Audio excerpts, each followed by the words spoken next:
all of us are born with a gift. You know, greatness is upon you. And I realized that my gift wasn't going to create itself. My gift wasn't going to nurture itself. My gift wasn't going to perfect itself. That was something I had to do. If I was to be asked what is my greatest advice to give you as a young man or young woman, it would be this message.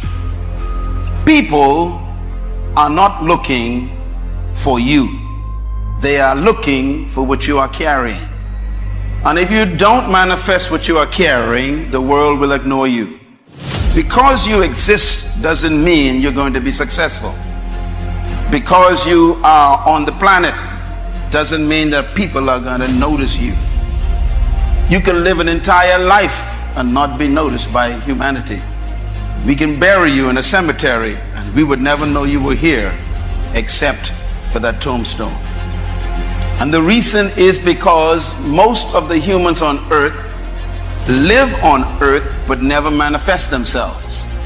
And so the most important goal in your life should be self-manifestation. So here's the first step to accumulating wealth. You must be willing to do the things today others won't do, in order to have the things tomorrow others won't have. That's why the book of life says the road to life is straight and narrow, and few there be that find it, because few there be that are willing to do the things today others won't do, in order to have the things tomorrow others won't have. What are the things that others won't do? Number one, make discipline a major force in your life. How many of you know if you'd have been more disciplined, you'd be further along to reach your goals right now? Socrates said the undisciplined life is an insane life. Make it okay to fail. A lot of people, 85% of people, allow their fear of failure to outweigh their desire to succeed. Repeat after me, please. Anything that's worth doing is worth doing badly.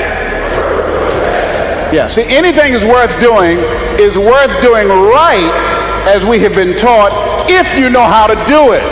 But if you don't know how to do it, it's worth doing badly until you get it right.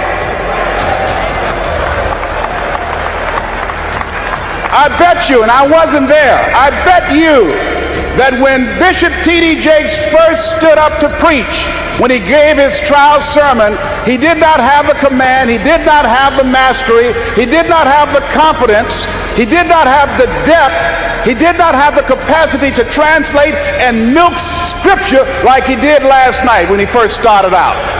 Now write this down. You don't have to be great to get started, but you have to get started to be great.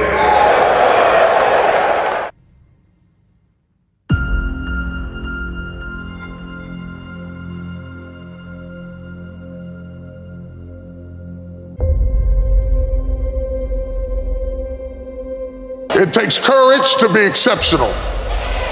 It takes courage to be wise. It takes courage to be rich. It takes courage to be educated. It takes courage to be knowledgeable. Because the moment you do, but you don't talk like you forgot where you came from. Look at you, it takes courage. And I'm just wondering, in this weak, watered down, mediocre society that we live in today, in this reality TV world we live in today, I'm wondering if there's anybody left that's got the courage to say, after all I've been through and all my ancestors have been through and all my parents have been through, I didn't come through all of that just to fit in with normalcy. I have the courage to go after my dream. When I look in the mirror, I know there's no doubt I'm not like the rest. I don't need to check. There is no need. I am a different breed. You want to improve? You want to get better? You want to get on a workout program or a clean diet? You want to start a business? You want to write a book or make a movie or build a house or a computer or put together some mobile application? Where do you start? You start right here. And when do you start? You start right now.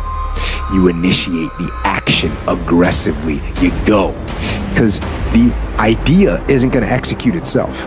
And the book isn't going to write itself. And the weights out in the gym, they're not going to move themselves. You have to do it, and you have to do it now. So for me, my brain's saying, that's it, right there. Move as fast as a rocket, Mel. I wanted to change my life.